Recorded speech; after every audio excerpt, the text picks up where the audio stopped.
guests that I have been working with for a while, and I'm going to be introducing them shortly. Just a little bit about me. I am in real estate and been since 2003, moved here from California, finishing up business school. Didn't know what I wanted to do with my life as I was finishing up business school, and we just happened to have friends that were buying and selling homes and here in Arizona. It was really hard to do in Orange County where I'm from.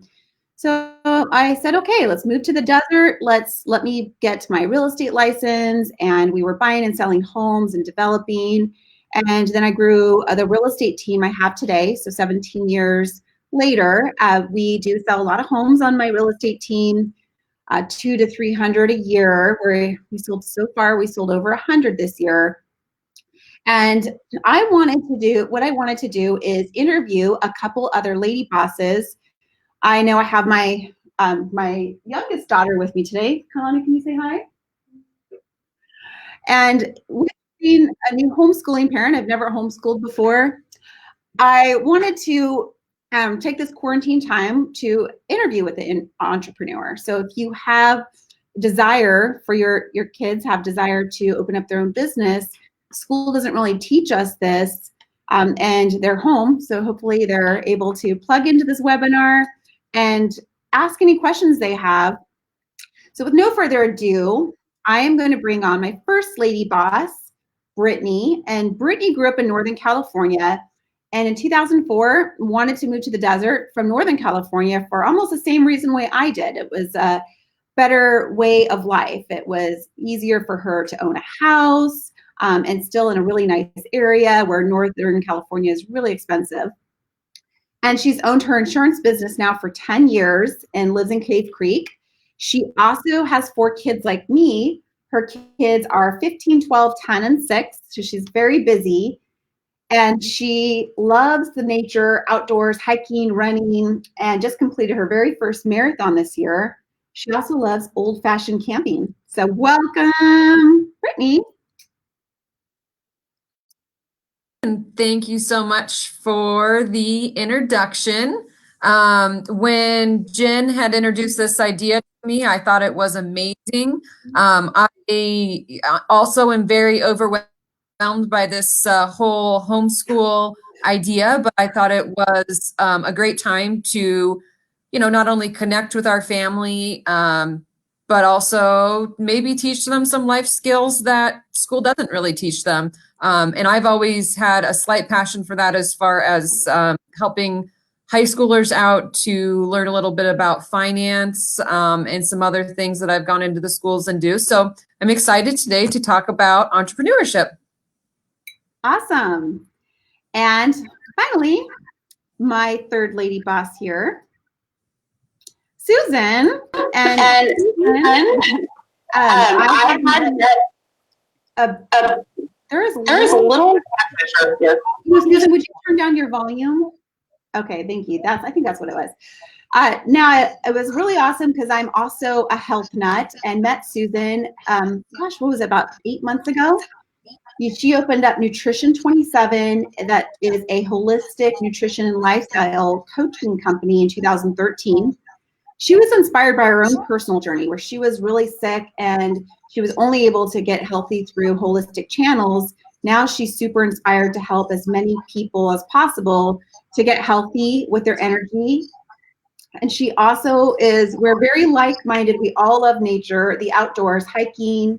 Susan also loves mountain biking, adventuring, loves to be near water, beaches, streams, creeks, and lakes, and loves spoiling her one-eyed rescue cat, Conway Kitty, and journaling, meditation, and making medicinal foods.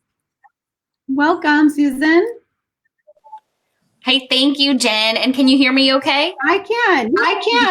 Okay, awesome. Yeah, so excited to be here. And again, really passionate about what I do in holistic health and, being a board certified holistic nutritionist, but excited, with this opportunity and the kind of crazy time we're all living in to really talk to everyone about entrepreneurship and what it looks like to run your own business and how maybe things have changed a little bit during this time, but also again to give some, people some real life experiences of what it's like out here in the entrepreneur world. So thanks for putting this together for us.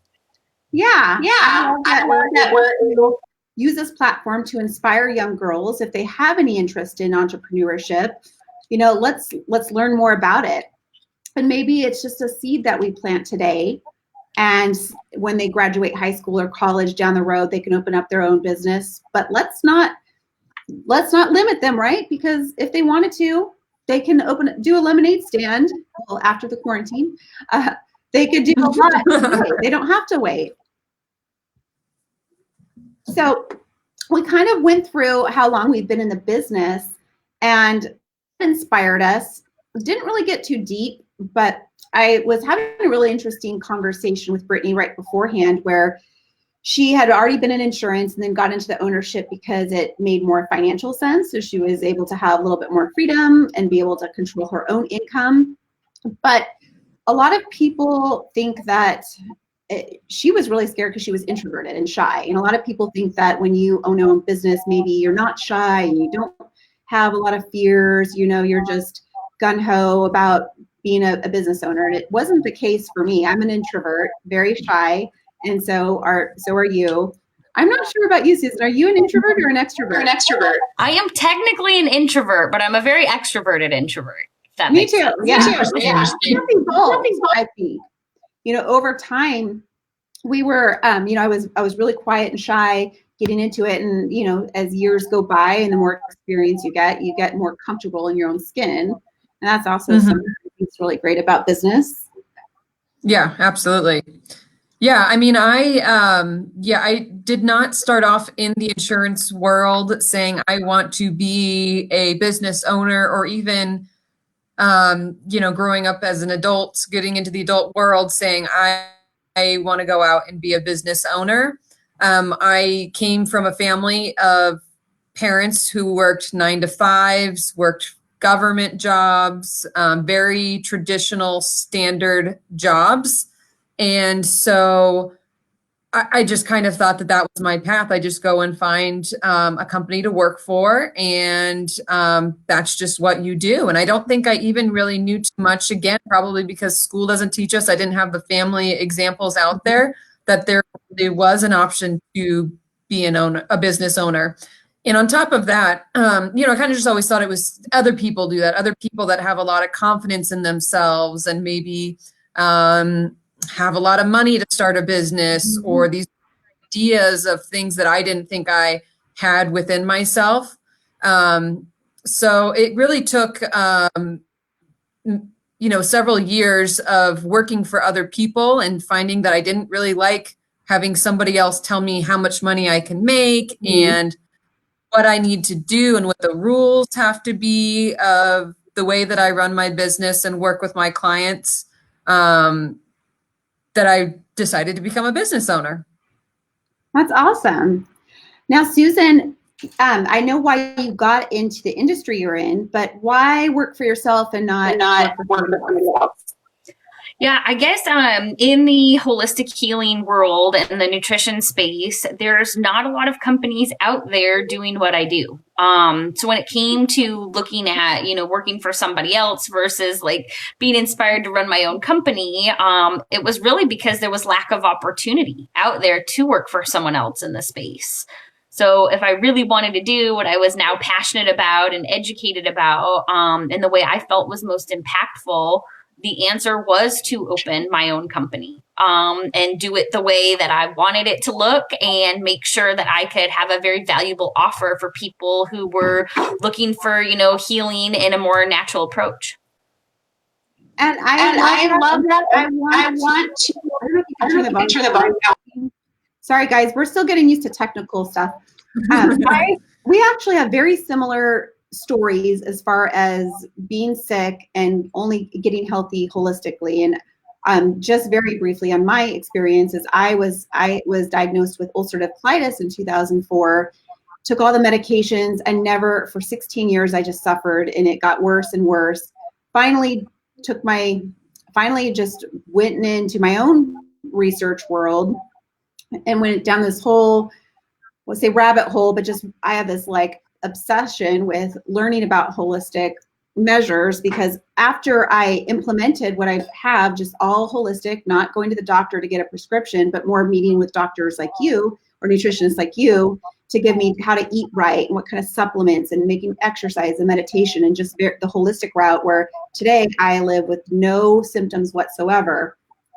Would you mind sharing your personal journey, kind of more talking about, your story? Yeah, so mine is pretty complex, and I'll give kind of like a Reader's Digest version of it all. But when I got really sick back in 2009, I was having like stabbing pains in my abdomen and a lot of IBS. And just a lot of fatigue. And, at the time I was 23 years old, and it was like, how can I feel so worn down and fatigued and sick, at being such a young age? And I was actually in like the care of Western medicine at the time, and doctors wanted to prescribe me this, and here's this pain medication. And like those answers just didn't feel right. And quite frankly, they weren't even offering me the relief that I was looking for.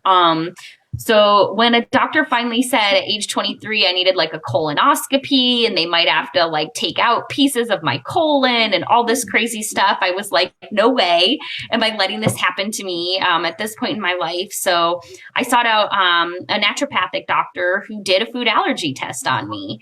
And it came to be I was allergic to dairy and sugar. And as soon as I took those out of my diet and started making some upgrades, more fruits and vegetables, getting on a supplement regimen, that's really what started my journey kind of into the more holistic realm of medicine.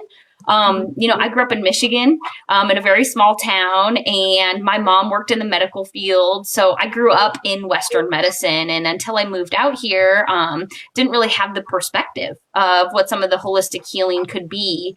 And so, through my own journey is where the passion came of like, wow, this works. I'm finding relief. I'm feeling so much better, and it's sustainable, right? It's not like you're taking a pill every day. You're doing all of this amazing self-care and incorporating all these beautiful lifestyle and nutrition practices to like make your life better. And so when I achieved that for myself, which is still a journey, I still work on it every day. But that's where the passion came from of like, now I want to share this with other people because I felt so much relief. And, Jen, like you said, I haven't had symptoms in that way for a really long time. And I even have been able to find ways to use nutrition and holistic lifestyle practices to deal with some issues of like anxiety and PTSD and depression that I had struggled with in the past too. So to be able to overcome all of these different, mental health disorders as well was really powerful using holistic practices. I love it. And I love that the narrative of we wanted to find out for ourselves, what's possible. So in business or in our health, we didn't just wait for somebody to give us the orders or just give whatever answers came to us. Okay, that's it. We went out and said, maybe there's more.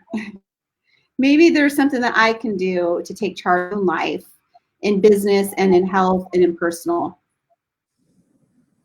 That's awesome. And we all know now that the mind and the body are all connected, which is really important for our teen and tween girls to know, because depression and anxiety is very common. And we know that we can tackle a lot of that with nutrition because there's a second brain that lives within our gut. And the better we can take care of ourselves, the more happier we're going to be and not suffer from things like depression, because ulcerative colitis does cause depression as well. And so I suffered from that as well. And that was what connected us. But, we all have different businesses. But we're very similar in terms of like the challenges that we face, managing, say, people or systems, finances, things like that. But let me start out with kind of like what is your favorite thing about owning your own business? I'll start off here. honestly, my favorite thing about owning my own business is kind of what I've mentioned before, that I get to make the rules to a degree. I can determine how much I want to work, how much I want to make. And that also allows me the freedom to spend a lot of time doing the things that I like to do, as well as running my business. So it gives me that time to go participate in the kids' school activities, or go take a hike in the middle of the day, or maybe take a longer weekend to go camping, or extra trips and whatnot. Yeah, awesome. So, and the freedom aspect is awesome. You have to work sometimes hard to get your freedom at first, Absolutely. but it's something that it's in your control. And Yes. I also had a very similar story where when I was working was in restaurants, and some of the managers I would work with were not great managers, and I felt limited in what I can do, not just money wise, but just with my lifestyle and my decisions. And quite honestly, I felt I was a little bit further down the road, like cognitively speaking, where, I'm like, I know a lot more than these guys, or I feel like I can achieve a lot more without them telling me, no, this is all you can do. Right. I mean, and with that, like you said, I do get all these a lot of freedoms that I enjoy to take advantage of, but it does come with a lot of work. Owning a business is not an easy task by any means. Doesn't mean that money starts rolling in and you see the fruits of your labor right away. There's a lot of hard work that go into the freedoms that you have, but that also comes with joyous times when you do get to enjoy the fruits of your labor of, making client, satisfying clients' needs, and having that extra time and the extra income, and you are proud of yourself saying, wow, this is all stuff that I worked really hard to do, and now I get to enjoy the fruits of my labor. Yeah, awesome. Susan, what about you? What about you? Favorite thing? Yeah, so I would say, I definitely agree with the freedom aspect, even though, it's kind of like a work hard setup to get there. Honestly, my favorite thing about owning my own business is being able to do what I'm most passionate about. I absolutely fell in love with nutrition and holistic healing. And again, there's not a lot of places that I can just go be employed in that space. And it's something I get to do every day where I don't really feel like I'm working, because I'm so passionate about what I do and helping others and watching people achieve their goals, that I feel like being able to do something that I'm passionate about and I'm really good at. And that's what I call like energy cultivating. Like my work doesn't drain me. And I think that was one of the biggest, pieces of owning my own business and doing my own thing, is to do something that lifts me up, where I can lift others up and really just feel, passionate and excited to work every day. Yeah, I love that. So, like living with our passion, whatever we're passionate about. If we're passionate about gardening, or if we're passionate about baking, or if we're passionate about, it could just be maybe something general like helping people, but we have this amazing opportunity here in the United States of America to open up our own business, because in other countries, especially being a woman, in some countries we wouldn't be able to even leave the house, let alone own a business, or not even be able to drive a car. So we're here in America and have that freedom to decide what our destiny looks like, right? Absolutely. And, in fact, my daughter was just asking me this morning, as I was telling her that we were going to be doing this talk. She was asking, well, does being an entrepreneur mean you have to make money? And I said, absolutely not. An entrepreneur is anybody that starts any sort of business, business idea and business venture. And it could be, creating a nonprofit, or starting a shelter, or anything. It's not about the money. I mean, obviously, there's a lot of people who, have the money tied in because they need to take care of their families and other things. But there's plenty of organizations that have nothing to do with making money and just helping the world. Yeah. And even like for kids, maybe it's not a business they do right now, but one idea that I had for my daughter is she loves books. She loves to read. I'm like, why don't you start your own book club? You know, it could be something where you just are a leader. You don't have to necessarily be a business owner when you're 13 or 14, but maybe you just want to start in the leadership path. And that can be maybe in a club at their school. Maybe it's like, maybe the club doesn't exist and you go to your school to, hey, I want to start a book club at school or something like that. Yeah, absolutely. And with Susan, I can imagine with you too, like with your business, I mean, there could be a whole other like charitable side of that as well, because you're truly saving lives. Or you have the ability to change someone's life. Yeah. And you know, one of the things I love doing is kind of in that give back space. You know, it's another great benefit of being a business owner. I can go into schools and classrooms and, you know, talk to kids and help people understand how to eat healthier and make choices. And, you know, you can get out into the community. Like my local spiritual center, and, you know, I'm lining up with them right now to do some talks on just educating the community on, you know, how to improve their lives with their diet. And so you get those like wonderful give back opportunities to, again, help educate, do meetings like this where we're, you know, teaching people about entrepreneurship. And I think that's some flexibility you get in your own business and being an entrepreneur that you might not have the time for, you know, if you were working for somebody else. Yeah. So we've talked a lot about the awesome side, and let's share the scary side, because, you know, maybe it's not going to be for everybody, right? Maybe your path is you want to be an attorney with a firm, or you want to be a doctor or a nurse or a teacher, you know, and that is your passion. There's nothing wrong with that. But maybe you're exploring, and maybe business is not for you, or maybe you just need to know about the hard stuff before you get in, so you're prepared. So what would be your biggest challenge being a business owner? I would say, you know, there's a few, or a lot, because with the good comes the bad. You know, it's okay to fail. Learning that it's absolutely okay to fail, that you don't know it all. You may start a business idea and then it either just does not pan out the way that you thought it was going to, or you just don't really enjoy it like you thought you would, or something else out of your control goes wrong, and the business fails, or you have to take a little bit of a different avenue, and that's okay. It doesn't mean that you are a failure. It just means you need to adjust and do something else. And that may be within the same business, or completely, you know, ending one and maybe starting a new idea. So learning that was difficult for me.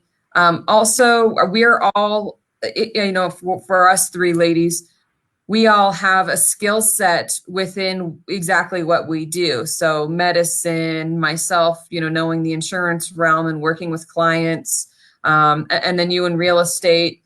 And so we're really good at those things. And then learning to become a business owner and having to deal with a lot of other aspects of it, like managing employees and learning how to pay your taxes and all the little things that come with being a business owner that you're not used to doing, and kind of also learning that there's other professionals out there that know how to do those things, and being okay with talking and learning from other business owners so that you can be successful in what you're really good at while the business is still running. Yeah, awesome. And I definitely share some of those pain points, like say maybe managing people, where you might be really good at some things, but not as good as others, and still having to do the things that maybe you're not so good at, or hiring somebody for that position so you can hire people that are better at certain things than you. Mm-hmm. Susan, what about you? Biggest challenge of being an entrepreneur? Yeah, I'd piggyback a little bit off of what you two were sharing there, because I think a big challenge is knowing your capabilities and saying, okay, like for instance, myself, I am not very good at accounting or taxes. And for a long time, I just struggled, and I was like, I'm going to do this and I'm going to get through it. I'm going to figure it out. But the amount of time, hours, sweat, labor, blood, and tears that went into it, I realized it's more important for me to just pay the accountant and let them do my taxes. And being able to recognize your own strengths and weaknesses and like get the help when you need it. I think when I went into, my own business and being an entrepreneur, I had this idea of an entrepreneur does everything themselves. They do every facet of the business and it's like all just them. And to realize like we can ask for help. We can, get help on areas we might be weak and kind of like optimize our time and like time versus money. That was a big challenge for me to overcome, I would say. And then the other side of that, I think, is just keeping your belief in yourself. One of the things I think Brittni was sharing is like, you're going to fail, right? And there's going to be failures. But being able to like pick yourself up and see the blessings and the lessons that come from those failures and to learn from it and move forward and to have that kind of resilience to be able to do so. When you're first getting started, that's a very challenging thing to do as an entrepreneur, is to get back up and try again. And it's taken a while to really cultivate that and to like come back stronger every time, but it's certainly been a challenge worth overcoming. Absolutely. And I love failing. Not that I love failing. I love winning, but I love talking about failing, because a lot of people look at us from the outside and think like, oh, you must just know everything. Oh, everything looks great and perfect. Well, if you're following us on social media, we're not telling you about, the person we had to let go today, or the fact that we spent money on, say, marketing that didn't, we just lost money in that, things like that. And I want to ask you both, and I'll start with mine, of sharing a fail and like what you learned from it and how you were able to overcome and get better. And so I'll start with me while you guys can think about this. Ladies can think about that. In 2008, if anybody knows about real estate, and a lot of the teen girls, they were really young then.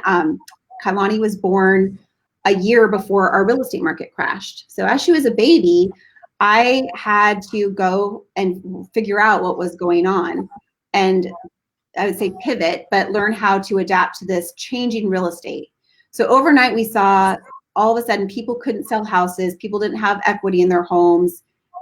People were losing their homes to foreclosure, which means that if you have a house, most likely you have a loan on the house. And if you don't make your payments, then the bank will take your home back. And when everything changed, I had to learn I lost hundreds and hundreds and hundreds of thousands of dollars. And my business plan that was working before the market tanked and blew up, didn't work today. And I had to completely come up with a different business plan. So after losing all of the money and going through really tough times where macaroni and cheese and peanut butter and jelly was what we lived on, I got into helping the bank sell their homes. And then I started to work with the homeowners to help save their homes from going to foreclosure. And I was super passionate about that at this time, because I was almost facing that myself. And when you're facing that yourself, you have this desire to help as many people as possible. And I would meet with somebody that had to sell their house, and they would be going through things like divorce or just really tough times. And it was so stressful for them. And for me to at least be able to provide some relief on that really made me feel better. But I had to fail myself to really have that compassion and that passion to really help homeowners avoid foreclosure. I don't know that I have a fantastic pinpoint of a specific story like you do, but I would say just having multiple fails of having too much pride to admit when I didn't know things, whether it was, advice that I was giving clients when I was very new and didn't really know all the information instead of getting the right information. And same thing within business, just having too much pride to ask other people who were more successful than I was and had been around a lot longer than I was, really set me back a lot more, and probably a lot more years than just really seeking the help of others who had learned before me, had walked in my shoes long before me, and knew a lot more and had a lot of advice to give me that I was just too prideful to take in. So now you're asking for help more, and you maybe have mentors or. Yeah, I have lots and lots of mentors. There's always things to learn, even in a business that you've been doing for a long time. The markets are always changing. I mean, we're just shifting now. I am terrible at technology, terrible. And, I'm having to shift into this technology world where we can't all be together. And I've got to have I have to have technological appointments with my clients and learn to have remote offices at home and things like that I just am terrible at.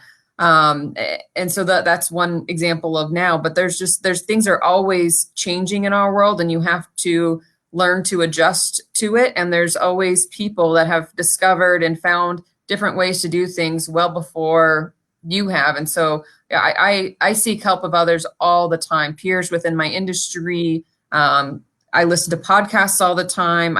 I'm now open to learning different ways of doing things and from other people all the time.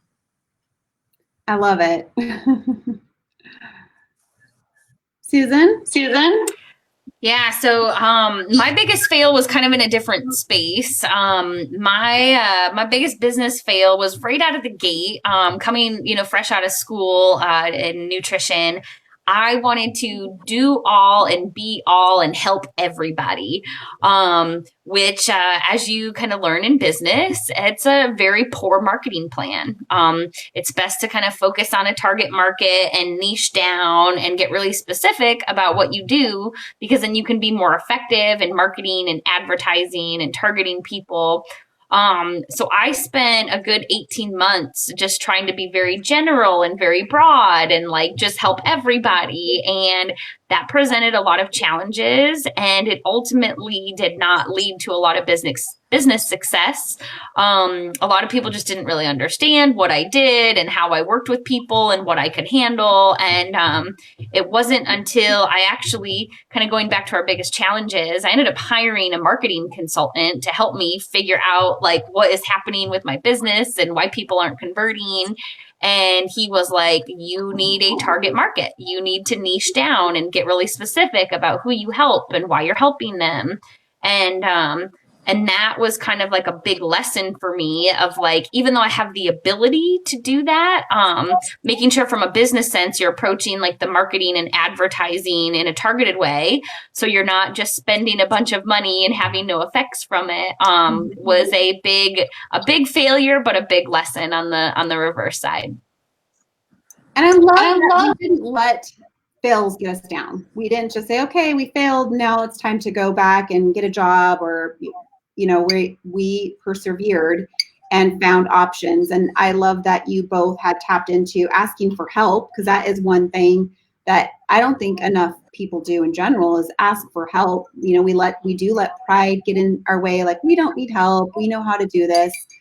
When I got a real estate coach, I saw my business turn around overnight, right away, by just following advice from people that were further down the path than I was, and following in their footsteps and listening and really learning. And it sounds like both of you too, if you want to elaborate on that, a coach or a mentor that was really able to help you get through some of the problems that you were having in your business. Yeah, I definitely have a mentor, and we actually call each other accountability partners. We do similar things, but she's been in the business doing her stuff. She's out in California for 20 plus years. So having been in the business now full-time just 4 years, it's been really important to connect with her and, learn from her. And, she's already had some mistakes and failures, and she's learned from them and can share that with me. But just to have someone that you're connecting with and like hashing out ideas and brainstorming and getting that support and guidance is so important. And I honestly haven't gone through most of my adult life without a mentor. I always seem to have a mentor in some capacity. And I think it's really important as an entrepreneur. Yeah, absolutely. Especially if you're owning your own business, it's not like you have a boss telling you what to do or solving your problems. You have to be the problem solver. But you're not going to be able to solve every one of your problems, or you're not going to be able to solve every one of your problems as good as if you had somebody just helping you along the way. Mm-hmm. Yeah. And I would say, as much as it's nice to, we definitely have people within this industry that, I look up to as mentors and that we speak to and get to spend time with on a regular basis. But just other business owners and entrepreneurs in general, because although, even the three of us have very different businesses, we're all dealing with a lot of the same struggles as entrepreneurs and business owners in general. Mm-hmm. Yeah. And that's why when we look into business books and podcasts, I don't need just real estate podcast or just a real estate book. There's a lot of great books. And I'd love to hear maybe some of your suggestions. One book that inspired me to get into real estate was Rich Dad, Poor Dad, which they have a teen version. And we had we had our oldest, and now having our oldest daughter's 22, turning 23, just bought her own house, her first home. And my second daughter that is in the background here, I'm having her read that as well, because she's 12, going to be 13 soon. And it's the perfect time to get them reading about a different way to think. Mm-hmm. Yeah. Was there a book that inspired you that you would suggest that would be good too for even a teenager to read? I have really found a lot of joy in searching various podcasts. And I find that I love Rachel Hollis. Oh, yeah. And just finding, you can kind of search around and listen to various podcasts and find something that works for you. But something that I would say, anything that inspires you to live a better life, as well as be a confident person in life in general, is always going to help you out in an entrepreneurial world. Did you read her book, Girl Wash Your Face? Absolutely. Do you think Yes. that would be a book that would be good for young girls to read? Honestly, it's been a while, so I don't know the full content, so I don't know the appropriate ages to be reading that. Either. But yeah, I mean, absolutely. If you're an older teen, absolutely. I think it's a fantastic book to be reading. Awesome. And podcasts too. I love podcasts. So Susan, if you have any book or podcast that you might suggest? Yeah, so again, as far as age appropriate, I'm not exactly sure because it's been a while since I've read the book, but the 4-Hour Work Week is an awesome one. I'm spacing on the author's name right now, but that's a great one. But I also think that, especially for women, a lot of us struggle with like self-confidence and self-worth issues. And I think getting into some more of the like personal development, is really great, at all times in life. But, Brené Brown is one of my favorite authors. Absolutely. And, her book, the two that stick out right now are The Gifts of Imperfection and Braving the Wilderness. I think as an entrepreneur, those two books just help me strengthen my own belief in myself and my own self-confidence. And I think it helps us be more resilient, when we do have those failures, to stand back up and to be more powerful and to be stronger in our message and more courageous and brave. And I think in entrepreneurship, you need to develop some courage and bravery. So I think Brené Brown does an awesome job of like helping us develop just as individuals, so we can be stronger in business and in our lives in general. I love it. And one book I would suggest, and I started to read it to my kids. It was I loved it. I could not put it down kind of a book. It was Chop Wood, Carry Water. And each chapter has a lesson in its own. So it's one that I'll read the chapter to all my kids and in the house right now. So in the house, I have a 4-year-old, a 9-year-old, and a soon to be 13-year-old.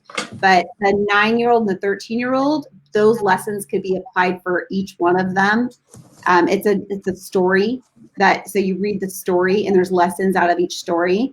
But that would be one that is more on the personal development and building those mechanisms we need, like hard work, courage, perseverance, consistency. Sometimes it can be boring, right? Like when you're learning, you're trying something over and over and over and over again until you get great at it. And when you're first doing things that you're not good at, it takes a long time till you're great, but you just have to you have to be willing to fail. You have to be willing to be not perfect, but just know that every day you're getting a little bit better. Yeah, and a good suggestion, since we are home and obviously you can't really get out to the library right now. Anybody who has Phoenix Library card can get the Hoopla app, HOOPLA. And a lot of these books are even on audio tapes there. So you can, for free, go on to Hoopla and download even Brené Brown and some of these other books and books on tape as well, and either read them electronically or just listen to them a little bit while you're getting ready in the morning, or maybe taking a walk out, taking the dogs for a walk or whatnot. So that's definitely a good thing to do while everybody's home in quarantine. Awesome. I would love if we can just maybe tell a little story about maybe our favorite moments. Maybe it's a client you helped, maybe it's a client you were able to help that other people weren't, like maybe an insurance. I know Brittni, I would have a buyer that would say their insurance agent gave them this quote for flood that was 4 to 5 times the amount that it should be. And I'd go to Brittni and be like, Brittni, is this true? And she'd be like, nope. And she would pull the proper flood certification and just saved our clients like $2,000 a year. But any story like that, and I'll open up with one of mine. I'm trying to think one of my favorite clients. Actually, I was at her house. I was at their house last night. One of my very first clients from 2004. It was my second client I ever worked with, and now 17 years later, I've helped them, and we were partners together, do over 100 transactions. And now having them buying their forever home, they're buying their forever home right now. And we were at their wedding last year, and it was so exciting to see him so happy, somebody that had gone through a lot in his life. And so it's so neat that we're able to have these relationships that span decades and being able to help them. And they trust you and they keep coming back to you. Yeah, I mean, being in business for a long time, same thing. I mean, I really build personal relationships with a lot of my clients. And I've had a lot of these clients for a very long time. And I know insurance is not all that exciting, but for those of you who don't really, understand what insurance is on an easiest spectrum, let's just say, as far as homes go, we sell insurance so that if somebody's house burns down or floods, we are able to build that house back up for them and repurchase all of the items that they've lost and things like that. And in those moments where people have lost their homes and I'm able to get out there right away and be there with them during this horrific time where, all of their personal belongings are gone. Maybe they've lost an animal in that house, all of their photos and memories, and they're just at the bottom of everything. They don't have to deal with the rest of it. I'm able to be there and say, we're going to rebuild this house for you and it's going to be okay. And we're going to find you somewhere else to live in the meantime. And I know this is horrible, but they trust me. And because I've done the right things and have built the right relationships with them and provided them with the right products, they are going to be able to be made whole again, even though they've lost a lot. And it's a very sad moment. So just being there for them and having those moments with clients that are the worst for them, and I'm able to just do a little bit of something for them during that time is what makes me do what I do every day. Awesome. Susan? Yeah, so I'm pretty lucky. I have a lot of big wins from clients that really keep me going. But a story that really sticks out is about a year and a half ago, I worked with a woman. She was in her late 20s and she was having trouble getting pregnant.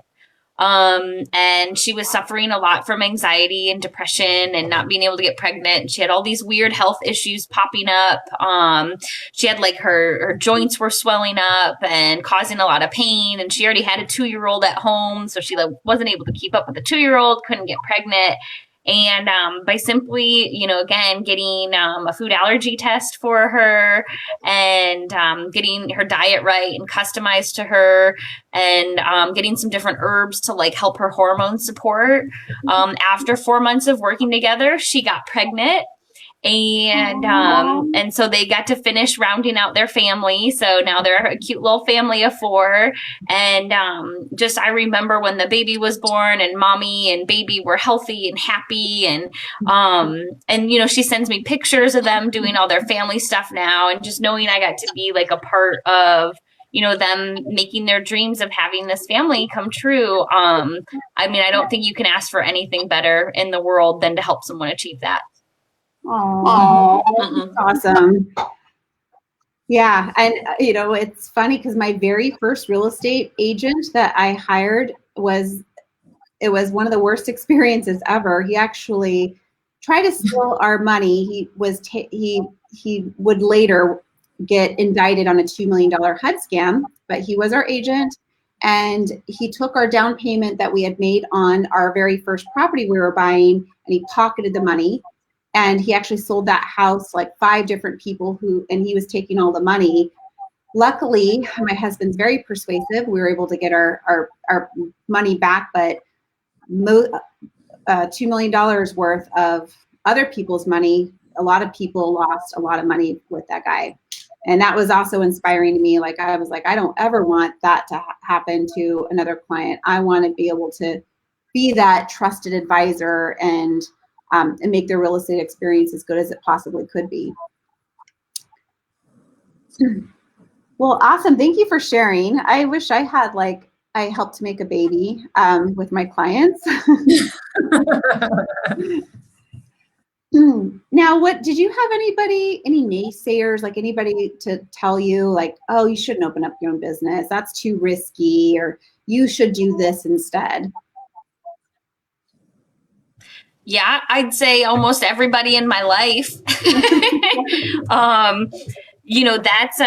That's one of the things that I was talking about earlier is like making sure you have that belief in yourself, and you can be really strong and resilient and know what you want. Because, when I left to start my own business, I worked for a corporation and I was making really good money and I had full benefits and I had a very safe, secure job, but it wasn't making me happy. So everyone in my life, when I said, hey, I'm leaving this great paying high corporate job to go start my own nutrition consulting business, they were like, what? Like, why on earth would you do that? Who does that?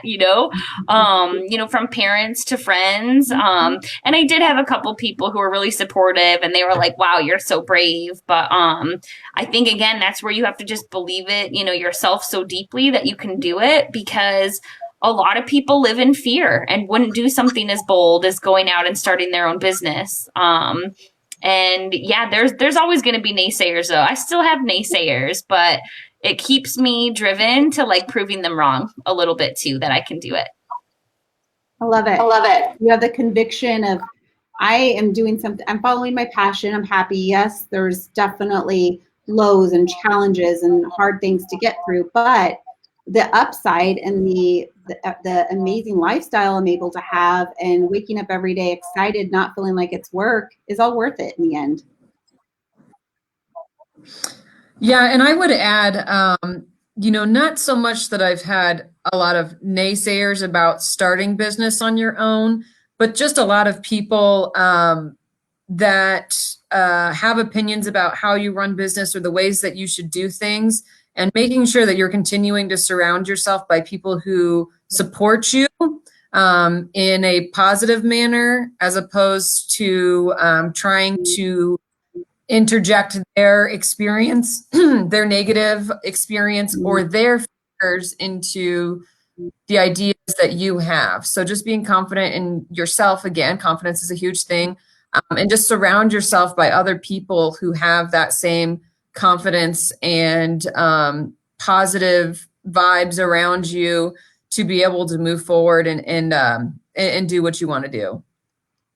I love that, Brittni, and I think that is a great message, not just for business owners, but for just us in general as humans, that they say you're the sum total of the average of the 5 people you spend the most time with. And when you're a teenager and you're growing, sometimes you're going to outgrow some of your friends. And Absolutely. It happens in middle school, happens in high school, it happens as a young adult, and it happens throughout your life. And there's nothing wrong with it. But sometimes you have to look and be like, I love you as a person, but maybe you're not the best person for me to be getting advice from. And maybe I need to add somebody into my circle. Maybe I need a few more people in my life to just have a more positive impact. And so if we have friends that, maybe want to go out partying or drinking, or we have friends that don't want to get good grades, they just like to be on social media or watch TV, maybe they can look at their own circle and be like, who am I surrounded with? And maybe where can I make better connections?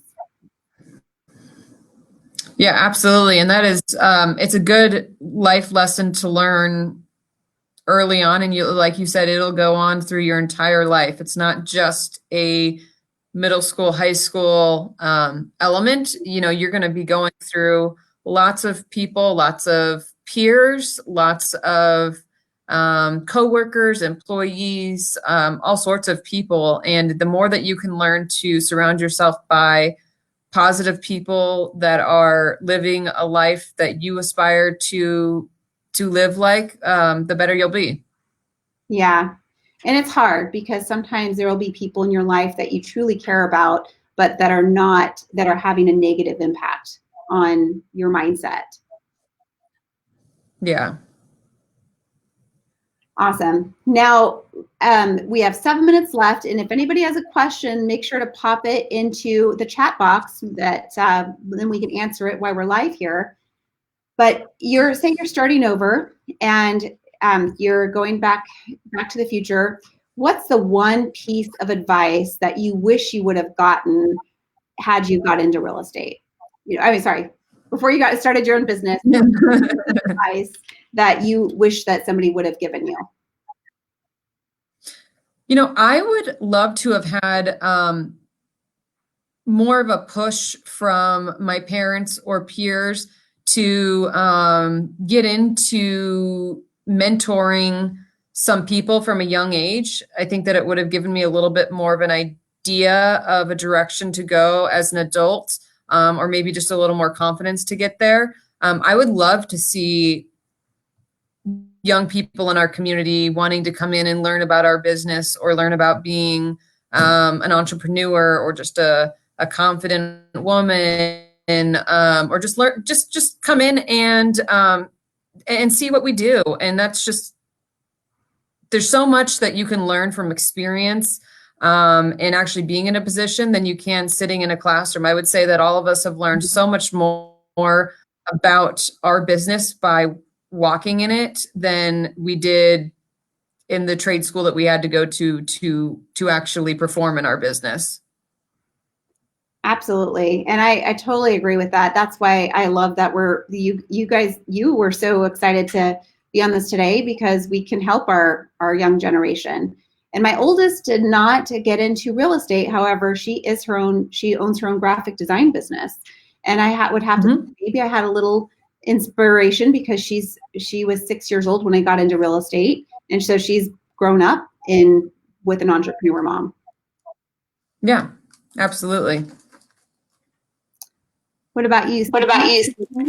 Yeah, I would say I would probably, again, if I could go back and get like magical advice, maybe just having a little more direction in, again, the marketing space. Kind of one of my biggest failures of like getting a little more targeted in my marketing would have been great.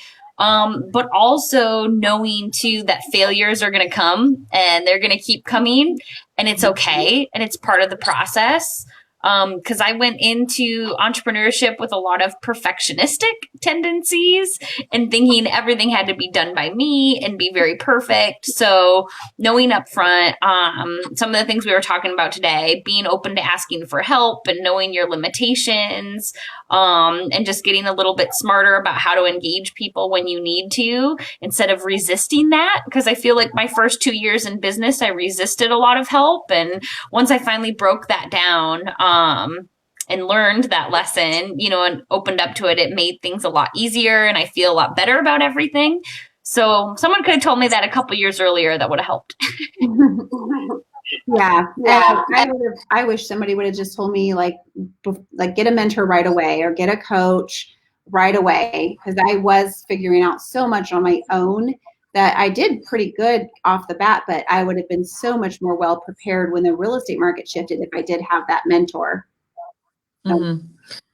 I would highly recommend that any of the girls out there, doesn't matter how old you are, think of a couple of areas that you're passionate in and go find somebody in your community, obviously work with your parents, and see about being able to explore some of those avenues, whether it's, you love animals and you want to go see if you can shadow somebody that trains dogs, or somebody that works at one of the dog shelters, or that you absolutely love reading and you want to go work with somebody at the library, or, I don't know what it could be, but it's because everybody's realm is different. But maybe you think you might want to be a hairstylist. I think there are so many women out there that love to have little girls and older girls come and just see what a day in the life is really like. And so don't be shy to get out there and do those things. It may be a little bit uncomfortable to ask, but I think you would really enjoy the process. I love that. Yeah. And I would say too, don't put any limits on yourself. I go to Saddle Creek Coffee Company. They have these amazing gluten-free donuts and gluten-free cookies, and they have regular cookies too. It was there's a business started by a little girl with Down syndrome, and she makes these delicious cookies that we like to give away and our closing baskets. But she, a lot of people would say, "Oh, you have Down syndrome. You're not going to be able to own your own business." And nope, she didn't take no for an answer. And I know she had very supportive parents, but I love that she was able to do that as a young one and somebody that had some setbacks in life that they had to get over. Mm-hmm. And I love, so shadowing a mentor. Susan, would you have anything that you would suggest to any of the young girls watching today too, like that? Yeah, I'd say in that same vein, just get curious, start asking questions, meeting people. We talked about like podcasts and books. If there's something calling you, get curious about it and seek out new information to learn more. I think the more we can like learn and dive into like learning new things, it helps us really cultivate what we do want and what we want to bring in.